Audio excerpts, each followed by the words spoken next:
tell people with their projects, and they don't like me to tell you this, but the fact of the matter is almost every project you take on, you are starting behind schedule because of this matrix thing.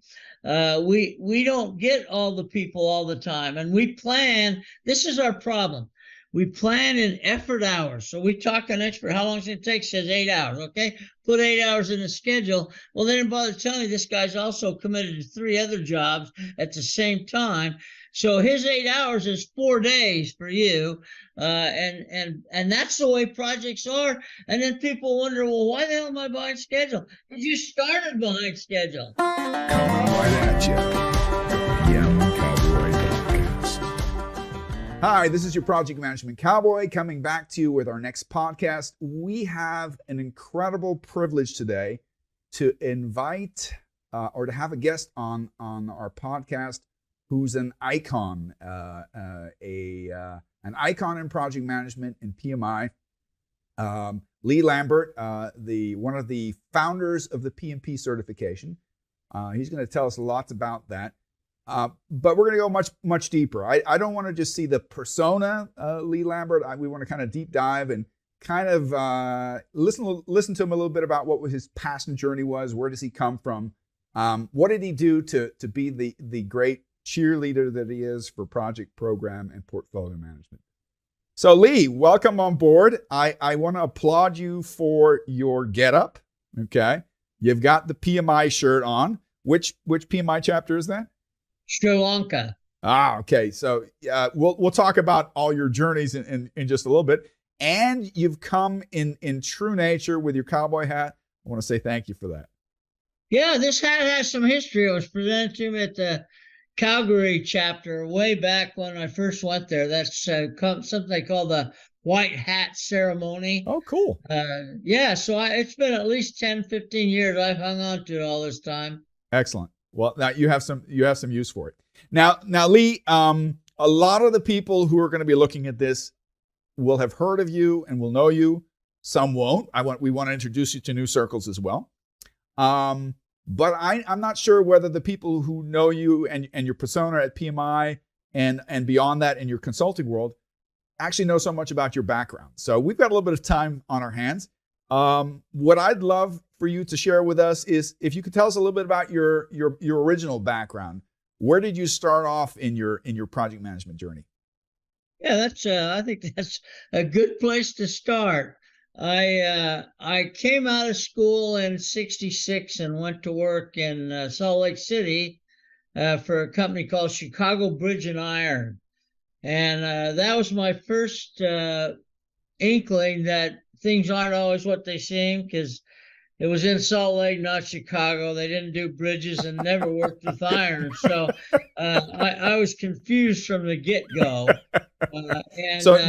No matter what words we use, it's not always what's in it when you look behind the curtain, right? Yeah, well, that's exactly right. That's kind of what I found out. It served me well over the years, but I didn't enjoy my work there. I'm an engineer, mechanical engineer by training. And this job was so exciting. What we did was design double walls cryogenic storage tanks. Oh, it doesn't get any more exciting than that. Okay. And so I got the heck out of there as soon as I could. Moved to Livermore, California, and went to work for the National Laboratory there, Lawrence Livermore Laboratory, where our product was not double wall tanks; it was nuclear bombs, and so it was quite a switch. To do Were that. you linked with Los Alamos by any chance? No, we worked with us at Los Alamos, but we're Livermore National Lab, right across the street from Sandia. I mean, a lot of weapons stuff going on. And I liked the hours, a pretty much flexible time. And so I went to work for them, and for about, 3 years maybe, got to go down to Nevada, do some downhole test setup for them. And I enjoyed that, except I couldn't see a future with it. Nuclear bombs are a little risky, so I decided I'd get out of there and went to General Electric, where I eventually became the trainer for General Electric for earned value applications. No way! That's saying a lot. Yeah, and it was by accident. I mean, I realized that as an engineer I sucked, and so I looked for No. other. Do you know the bingo terminology I development and T development? No.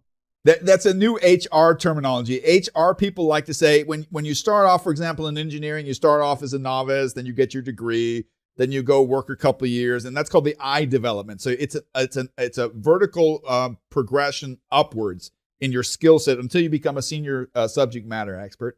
And then they say, well, where do you go from that if you want to have a career? The next thing you have to do is you put the T on top, which means now you have to do lateral education. You need to learn something about risk management, quality management, project management, all those different things.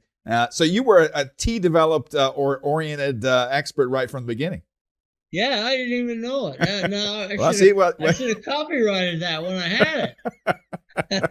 so, so I did that for about 3 years for the Quincy River Breeder Reactor project when it was still alive, and found out I really liked it. That really was that your first exposure to projects? No, you started already. Yeah, well, when I was an engineer, I'd have to manage obviously the projects I was responsible for. So I got a sense of what the concept was, and then when they brought me on to do this training for 300 engineers on this Clinch River project, then I began to really dig into the fact that everything's a project. And so when you think about it, the concepts of project management, the universal application is so broad, there's really no place you can say, well, that wouldn't apply, because it does.